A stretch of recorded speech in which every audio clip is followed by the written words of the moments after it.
Welcome back to Talking Business Weekly with me, Aaron Heslehurst. So, how do you turn around your fortunes in the face of an unprecedented threat? You know, many businesses struggled to survive during the COVID pandemic, but for the women's healthcare company Hologic, it was a chance to, prove what they could do and live by their own mantra of empowering people to live healthier lives everywhere, every day. A tough call when much of the world went into lockdown.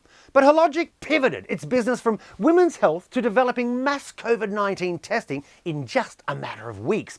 Their tests have been used all around the world by hospitals, clinics and other healthcare providers. So I decided to catch up with its big boss. Steve MacMillan, a real pleasure having you on my show. And Steve, let's start with this because on this week's show, we're looking at the global race for critical minerals. Now, you're a tech company making medical devices, and some of these minerals are critical in healthcare technology. So the question is, Steve, how concerned are you about this tit-for-tat battle between China and the US and this so-called chip war? Yeah, I think it gets increasingly concerning for all of us, and I don't think it's positive.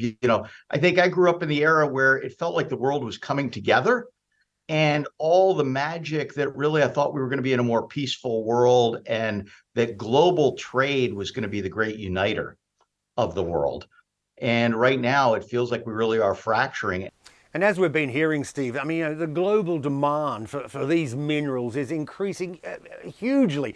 I'm just wondering, to what extent does the medical tech industry use rare minerals? Because no doubt there's going to be increased demand for those minerals in your sector. At the end of the day, the med tech industry is a tiny piece. Like, we're less than 1% of global chip demand. So it's small from a total volume standpoint, but so critical in terms of the products we make are so needed by the hospital systems and doctors around the world. Before the pandemic, I mean, Steve, your company was mainly focused on women's health. How were you able to pivot the business so quickly to COVID testing? The fascinating part is our core business literally just dried up because doctor visits stopped, everything else. So we shifted the entire company, or the entire diagnostics division, to focus on COVID. But it actually played to our core competency in that we develop the most accurate, sensitive and specific tests on the planet.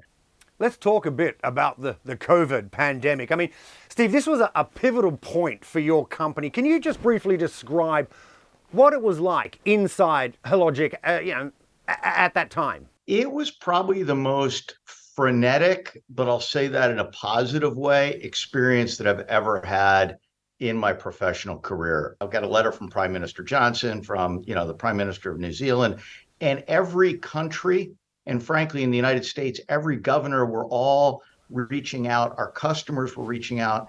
And what I was so proud of, and I think that this bizarre juxtaposition that we were in this frenzied activity while much of the world went into lockdown and was staying at home.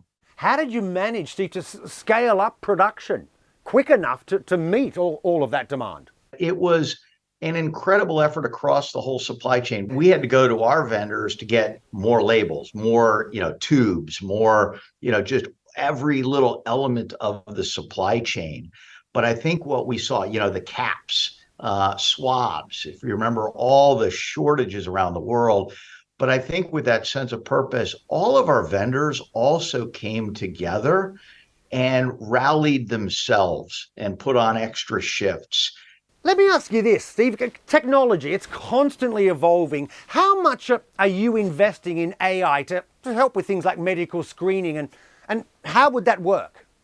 We've been investing a fair amount in AI, or really I'd go back to what we called, machine learning. Yeah. And if you think about a lot of what we do and a lot of what healthcare, can do is pattern recognition.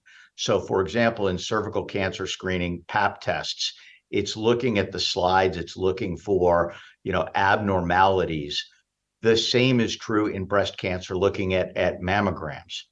And so this is one of these great things where machines, or AI, can very much accelerate and reduce the workload and not replace the radiologist, but instead of the radiologist having to go through it, that the machine can quickly screen it, give it to the radiologist and say, hey, go look at slide number 32. There's an abnormality right there, instead of the radiologist having to look at everything. The other magic that I think AI will bring to healthcare is this massive thing. We know that poorer countries and the rural areas oftentimes don't have the leading edge healthcare.